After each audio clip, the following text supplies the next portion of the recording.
Chapter 12, Forcing Move. I hope that's not Vic forcing us to move, and rather us forcing him to move out of reality. That would be great. I fell asleep at some point, still watching the others talk a few feet from where I was curled up. When I woke up, there was brief confusion about where I was before it all came back. Sitting up with a groggy yawn, I realized someone had covered me with a blanket.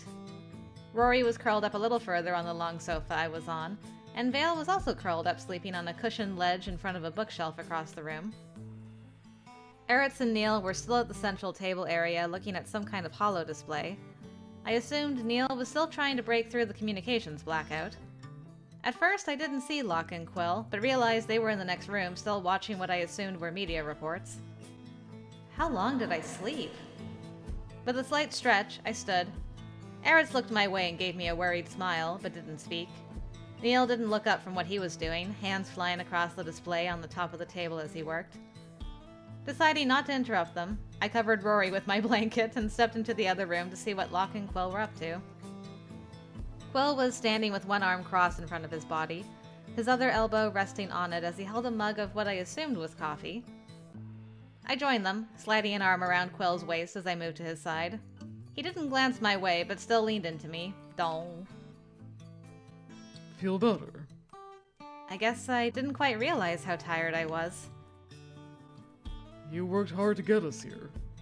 How long did I sleep? A few hours. What's going on outside now? It's a disaster. I don't think anyone could have seen this mess coming. He glanced over his shoulder with a sigh. Not even Vale. Sager's been planning this a long time. That much is obvious. You think? Sager has a much larger force than we realize, though. How, I have no idea. But they still haven't been able to get into Stratum's compound. Stratum has been intermittently broadcasting claims that New Albion spies have taken over the committee and are trying to take over the city as well. They're calling for the citizens to demand Aureli's intervention. How they expect anyone to do that through the information blackout is anyone's guess. They briefly, took out part of the nanite suppression grid, allowing outside contact through the nanosystem. So it seems like someone else had the same idea as you, Morgan. Were you able to get a message out? The part of the grid that went down wasn't near here, and the window was tiny. If anyone else got a message out, we have no way of knowing. Sager's people raided the Research Institute and have taken several teams into custody. Others have locked themselves in and are holding out in the lower levels down near the ruins. Some citizens are fighting back against the martial law ordinance. It's like watching the city collapse in real time. I'm not sure if it's fortunate or unfortunate that it's not going as smoothly as Vic hoped. Fortunate, if it gives any opportunity to keep him from selling out this city at the expense of any portion of the population.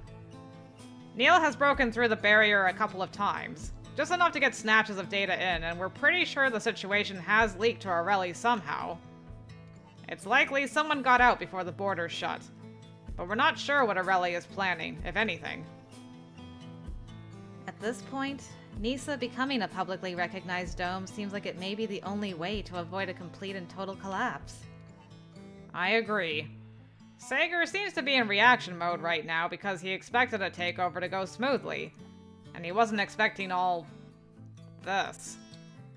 The fact his response is disorganized may give us the chance to maybe have a say in what going public looks like, but I don't think we can stop it one way or the other, no matter what it may mean. That's if we get a little bit of control back somehow.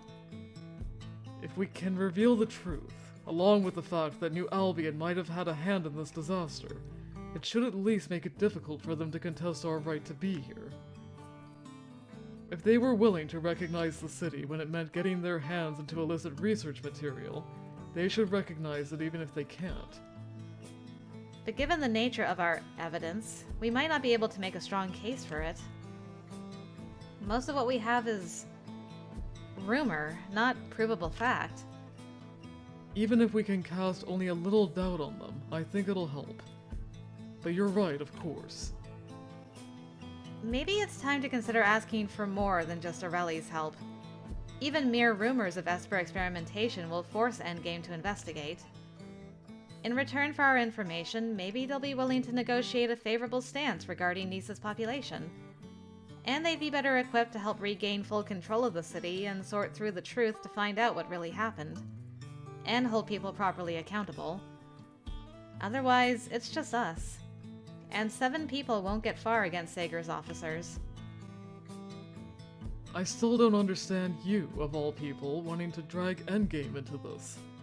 We've tried for years to keep them out of our business. I just want help from someone who can stop Sager, protect the city, and who has the ability to stand up to New Albion. Maybe Aurelie can do the former, but I'm not sure about the latter. Sometimes you have to make choices that aren't ideal, but are necessary. Setting aside our concerns with Magnus Ulrich, the moment Endgame sees you... I know what will happen when they see me, Quill. But that is the one sacrifice I can decide to make. Unless Neil can break through the blackout to the outside, I'm not sure how we can contact them anyway.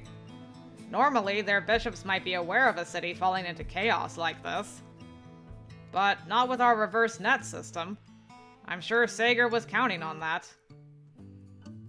We're not gonna have to teleport there, are we? That's gonna be hella dangerous. So, like with everyone else, we're blocked out of contacting them. It's bad right now, Morgan. But we have some time to come up with a solution that doesn't offer anyone up as a sacrifice, Morgan. He drew me into a gentle hug. No one wants that for you. Especially not me. So don't be so quick to suggest it, please. I wasn't sure how to respond, because at that moment I didn't think we had many options, and the entire city wasn't worth one person's safety. Locke was right, though. For now, we were on our own. I turned away, the weight of it all pressing down on me. Being holed up in the safe room was... stifling, and I could only do my best to hold that claustrophobic sense of the walls closing in at bay. I flopped into a nearby chair and drew my knees up to my chest. Quill, after a moment, took a seat next to me. I keep thinking that everything fell apart so fast. It really didn't. I guess it had been falling apart for a while, and we were only desperately trying to hold the pieces together. We all became experts at lying to ourselves about the safety of this place, pushing the inevitable clash off to the future with the excuse we just wanted to live. It's not wrong to hope you can live without having to fight a war to do so. It's unwise to ignore the war that's brewing at your feet. I keep looking back to every single time I said there would be a reckoning at some indeterminate future point. I didn't think it would happen this way, because of greed and a power grab. I tricked myself into thinking it would be some noble cause, like neo-humans finally wanting to stand up for themselves, or Espers doing the same. And in the end, it's just us trying to hold off someone who wants some profit. I should have seen it coming. I should have done something to prevent it, to prepare. Everybody should have. I like the top one more. That isn't being fair to yourself, and you know it. Isn't it? I'm a leader in this place, and I was so conflict-adverse I refused to see what was right in front of me. You always talk to me about beating myself up or taking on burdens I shouldn't. And here you are doing the same. And you wouldn't let me blame myself despite the fact I can allegedly see the future. A future. Sometimes. I know. And I'm just a mere mortal, so I can't compare to your superior Esper senses. I'm only saying, no one predicted this particular scenario. Not even those of us better equipped to do it. Despite your superhuman abilities, Morgan, I've lived in the city for over a decade. I've worked close with Sager almost every day. I should have realized what he was capable of. I should have worked harder to... I cut him off by flicking him hard on the forehead. Good job, girl. He glared at me, but I responded by taking his hand and lacing my fingers through his. His glare melted into uncertainty, and he lowered his eyes. Quill so rarely talked about his internal struggles. I don't think he faced uncertainty much. He always made such clear decisions quickly. He knew what he wanted. He decided how to do it, and he walked forward without flinching. This wasn't a situation where he could do that, and I think it meant he had more time to reflect and regret, something he wasn't used to. He was a man that I suspected lived without regrets. It hurt to see him uncertain and faltering. I reached for him, tipping his face back up to look at me as I pushed his hair from his eyes. Listen to me. First, hindsight makes it easy to see where there was some avoidance of a problem everyone knew would arise eventually. But it's not necessarily an error to believe something is or should be a problem for the future because neither the city nor the outside world is ready to deal with it in the present. No one believed Nisa going public was an imminent problem. And you can quibble about whether there should have been a roadmap in place or a contingency plan for if the city became publicly known before you were ready. It is easy to put too much trust in secrecy and safety measures. That said, do you think the Nomos have some contingency in place for if New Albion suddenly tries some sneaky invasion? I doubt it. No one is thinking along those lines. And no one here was thinking along the lines of a coup to force public recognition to sate their own greed. Even if the systems in place were lacking, those existed long before you came here? You cannot tell me you weren't doing your best. I know better. It's not your fault when your best isn't good enough. Maybe your mistake was thinking you had time to be cautious, or believing a future reckoning would involve a more noble attempt to find a place in society, one that involved planning and a slow build-up. I don't consider it a bad thing to be optimistic or cautious, so don't blame yourself. There's no value in that. Ugh, and now I'm getting lectured by you of all people. I'm not wrong, and you know it. Do not make me distract everyone here by pinning you down until you admit I'm right. I'd like to see that, honestly. I don't believe either of us were talking to you. What a shame we're in a small room and everyone can hear your bizarre flirting, whether you like it or not. Ayy. But she's right. You're practically begging to be stepped on with all that moping you're doing. Locke, calm down. Yeah, Morgan, step on him. I'm not... How does that make me need to be stepped on? Can you please keep whatever weird shit you're into out of our conversation? I'm pretty sure Neil is going to go in there and step on every single one of you if you don't knock it off. Thanks, Eretz. The momentary levity was nice, but it faded almost as fast as it had risen. I wish I could make Quill see that things like revolutions and coups were, by nature, things that took people by surprise. He couldn't take sole blame for the framework that allowed this one to happen. What happens if the barrier is too strong for Neil to break through?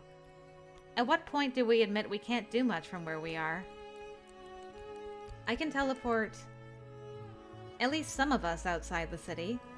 You said you didn't consider that an option, but... I won't leave. Not until I have to. Once we're out, it'll be over. Sager will say we fled because we're guilty, and we'll never get the truth out. Say, Morgan. You know that. The fight is here. I knew you'd both say that. Oh, hey, Vale. Look at you in your cute all-black outfit. How long did I sleep? What's the current situation? Oh, did you just wake up? Just. How are you? Better. Didn't realize how tired I was from the trip here. Not many changes since I laid down, I guess? Not really. Just more of the same. He gave me a quick kiss on the top of the head before he stood and went back to where Locke was. Vale took his place next to me. How are you holding up? Same as everyone else. Worried about... I tipped my head toward Quill. Vale put a careful arm around me, giving me a slight squeeze. Well, I'm going to take a look around. Wanna come? Had an... uncomfortable dream, and now that annoying sensation won't leave. I think it would make me feel better to step above ground for a bit. Is everything okay? I'm sure it is. Probably just a weird dream. Did you see something, Vale? They didn't sound sure. Not at all. And a weird dream for them might not be a simple dream. Yeah, I'll come. If something was wrong, I didn't want them up there alone. Hey, Sleepy. Look at you in your also all black gray outfit. You guys look so good. I'll come too. I hadn't even heard him get up. He was standing near where he'd been sleeping, hair messy and eyes still hazy. He looked half asleep. Well, we're not confident, so I don't know why it would be like, just stay here, Rory. I'm fine with it if Vale is. If you want to come with us, it's fine. I think it'll help me clear my head a little. Still a little groggy and tired. I need some air. All right, then we'll be back soon. The others barely looked up as the three of us headed toward the door. I don't think they heard what Vale and I had been talking about, or Quill would have been more concerned, but it was probably best this way. Of the group, the three of us were best equipped to look around safely, so we filed out and headed through the tunnels that led us here. Above us was an abandoned, run-down building. As Quill had said, this entire sector was unpopulated and yet to be rehabilitated. There was a sort of beauty in that decay. The way nature found a way to creep in, even in these domes. You couldn't keep out the little weeds and flowers. The outside world always found its way in. But it was desolate as well. Good for us, but it seemed a little lonely, hopeless. I hated that feeling, though it brought a sort of aching nostalgia or longing with it too, and deep sadness that somehow wasn't just about the current situation. It looked to be early morning when we made our way up, which made sense given when I probably fell asleep. The three of us were quiet on the way up. So what was that dream of yours about, anyway? I think... I'm not sure. There was fighting. It could have been nothing. I didn't want to worry the others. But sometimes those dreams stick with you and leave a bad feeling. Vale, when have your bad feelings ever been nothing? Plenty of times. Sometimes a bad feeling is just a bad feeling. I guess I'll pay extra attention too, though I'm doubting my supposed kinetic ability. It's normal for abilities to get blocked sometimes. Think too hard about it and sometimes it'll shut off. Don't stress about it and just try to be alert. How are you doing now, Rory? Better? Yes. It's good to move around a little. I still haven't been sleeping well, so, running around a lot. And the stress. It was a bit much. I'm better after sleeping. It's more comfortable sleeping around a lot of people, so I slept better than usual. Yesterday was rough for us all. I'm glad you're here. I couldn't say what would have happened if he had been alone at Vale's place when all this went down. That wouldn't have been good for him. I understand what you mean. I'm relieved that I'm not alone. Me too. I looked back at Vale, who was standing a few feet away, head tipped down. They had expanded their sphere, I realized, and were looking through the area. I had not done so yet, and decided to let them look while I watched. I wasn't sure what would happen if our spheres collided, and I didn't want to disrupt their search. Instead, I poked around quietly, reminded again of when I'd been running alone through that abandoned sector in New Albion. I suppose all abandoned places had a similar feel to them. Though that had been at night and in the rain. Today was different with the sunbeams floating through the broken windows, and the gentle quiet. The stakes were still high, though. Perhaps even higher. Despite the sense of peacefulness. Oh shit! And there goes the sense of peacefulness. Rory and I both rushed to Vale's side, eyes wide as they pressed a hand to their head. What happened? Someone's here! Where? Nearby. My sphere bumped someone else's. They instantly noticed me and... I rolled around when an intense sensation of disquiet shuddered through my body. Well, this doesn't look promising. There, in front of us, was an odd mirror-like distortion in space. It shattered, and two people stepped through a very disconcerting hole in space. We had only a split second to react. The one with a bright blue swirl of Psi came straight at me, with that same distorting crunch of space and time. A knight. Ooh! Rory! I staggered back with a scream when they appeared so close to me without warning. There was a blur of movement and... Rory! He'd been right next to me and was already between me and the knight, catching the fist aimed at me and planting a foot straight in the other man's torso. Damn, Rory, go! Rory's saving me again. The knight let out a wheezing grunt and fell to his knees, unable to fend off Rory's follow-up blow. He crumpled in one hit. Damn! The other attacker had gone for Vale, but unfortunately for them, Vale hit them with a psi burst that sent them to the ground as well. Are you okay? I really need to be better prepared for this sort of thing. Thank goodness we let Rory come with us. Yeah. They looked to the side, eyes flashing silver. At least one more. They're fleeing. No! We couldn't let that happen. I grabbed them both, expanded my sphere, and jumped to the nearby rooftop where I sensed the person too. It occurred to me only later that I was glad I'd practiced teleporting with them both, so they'd already been through the stomach-churning experience that was my teleportation strategy. I'd never done two people at once before, though, and the extra weight created drag I hadn't felt when teleporting before, but it was a short distance, and we staggered out in time to see the Rook booking it across the roof. Vale was disoriented enough, though, that I acted first, firing off a psi burst that missed the target because... well, I hadn't practiced enough to have good aim. Vale followed up, also missing. I think the teleportation affected them more than I realized, maybe due to carrying two people this time. Damn! Well, your hair is amazing, just gotta say.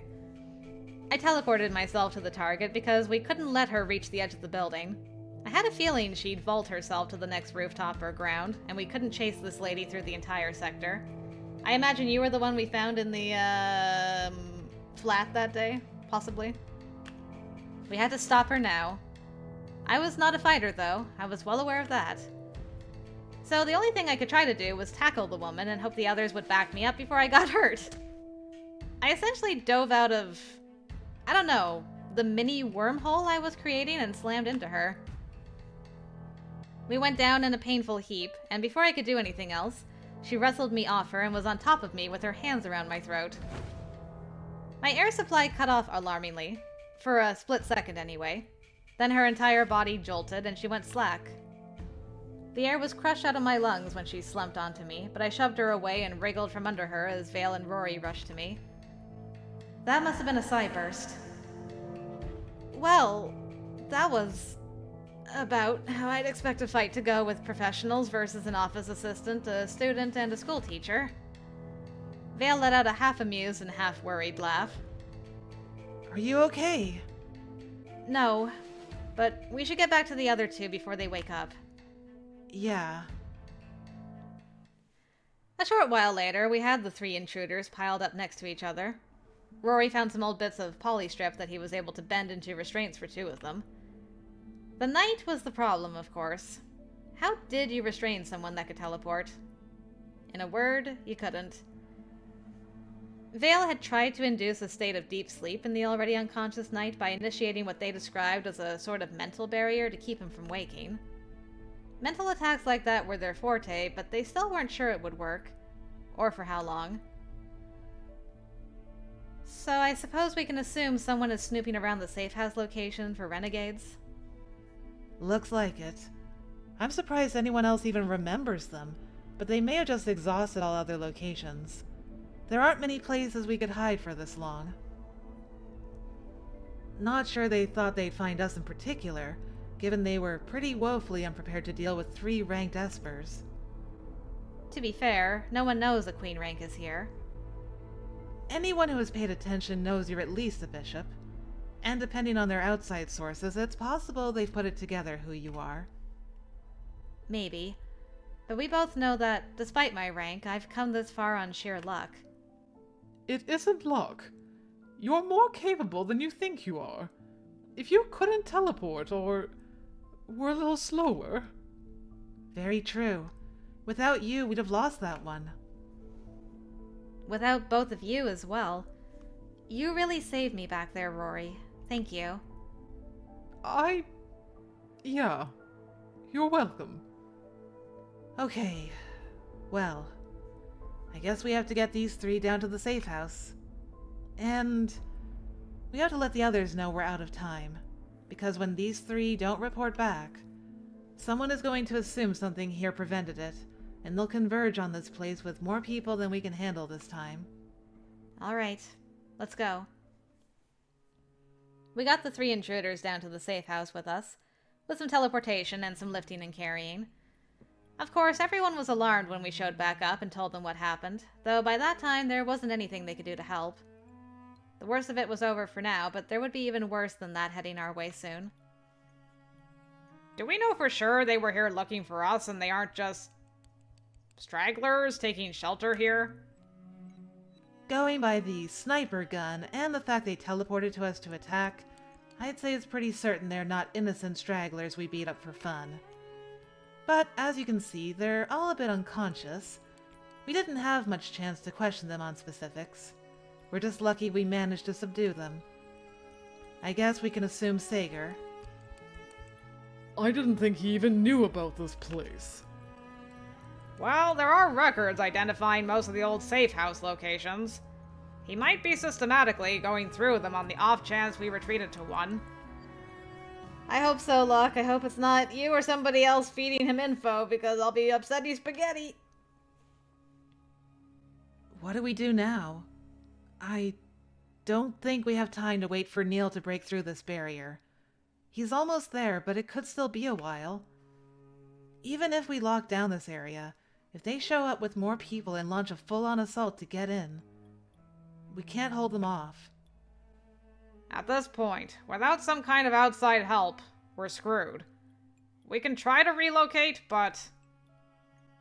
Morgan should get you and Quill out of the city. If we can prevent them from finding all the committee members... I'm not leaving. Leaving is just like handing this place over to him. I can't go either, Vale. If we leave, Vic wins. We may never get back in. We have to find a way to stop this. To protect Nisa. We cannot leave this place to be torn down by Sager. Morgan, can you just grab them and take them? Morgan, don't you...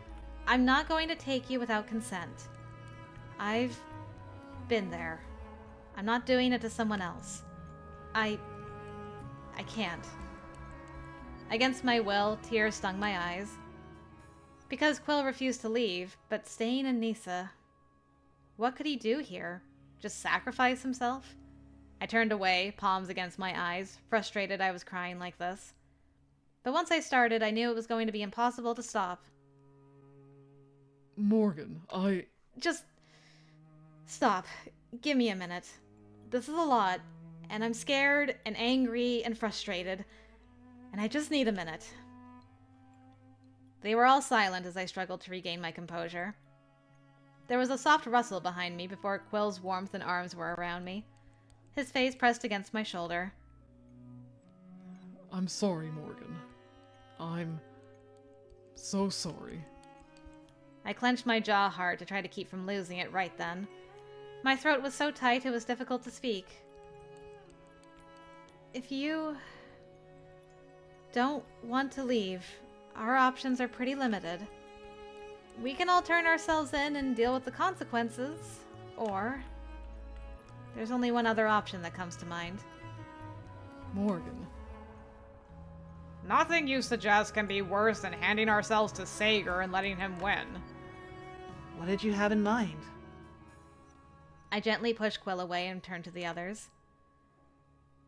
I have mentioned to Quill the possibility of seeking help from Endgame. I know we can't communicate with the outside by normal means, but we don't have to reach out to Endgame normally. It's the reverse net network that keeps Nisa off Endgame's radar. It creates a void where the bishops can't look and the knights can't easily teleport. But Quill, you've pointed out the generators to me. They're just dotted through the city. What if we destroy some and create a hole in the net? That might be easier than Neil breaking through their communications barrier. And just hope Endgame notices. We could set up a scion beacon. That would get their attention. I've never done it before, but I get the gist of how they work. I'm sure Morgan can manage it. I don't have much time to practice, but if something like that is possible, it's perfect.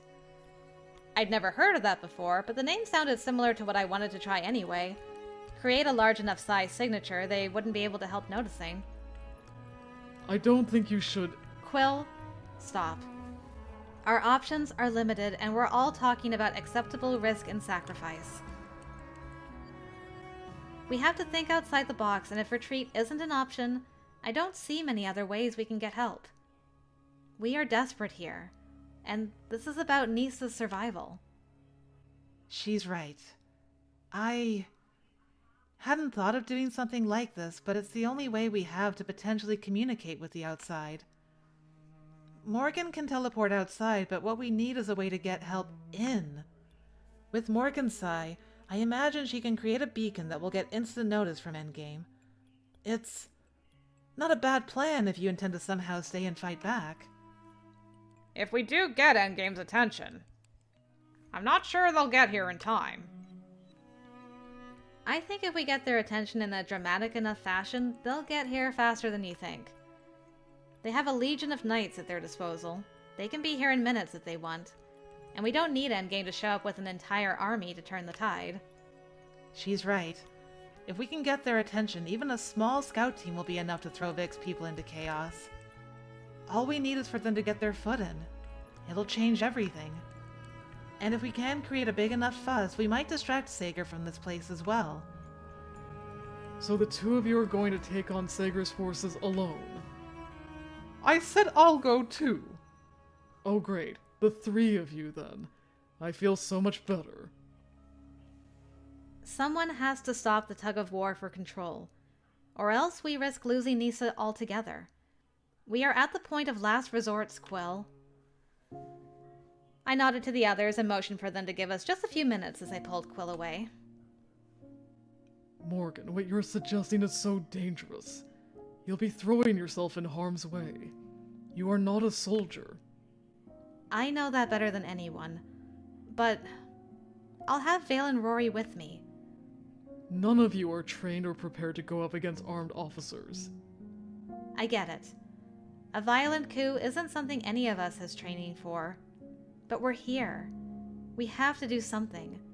We're out of time. Promise me you will do what you intend to do. Make a fuss, then retreat.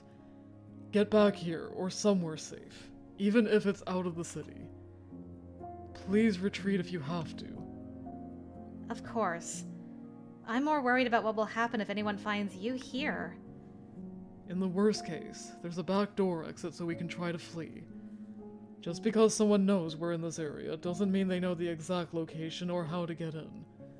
We'll do our best to hold out as long as we can, too. Then we'll try to come back fast. He pulled me to him for a desperate kiss and tight embrace, burying his face against me. Damn it. He muttered the words against my shoulder and held on until I extricated myself from his arms, only to lean to press another kiss to his lips. But we didn't have time for long goodbyes. Not if we were really doing this. It was a stupid plan. Reckless, dangerous, and desperate. But it was this or lose everything. So if we wanted even the slightest chance to save it all, breaking through the reverse net to drag Endgame here was the only option. So it was what we were going to do. Quill and I separated and rejoined the others so we could discuss what we were planning in more detail. Vale explained quickly how a Scion beacon worked, but said they'd give me a demonstration when we were on the way. A crash course. We pulled up a city map to discuss which generators we'd target and how we'd get there. But we knew we didn't have much time to plan.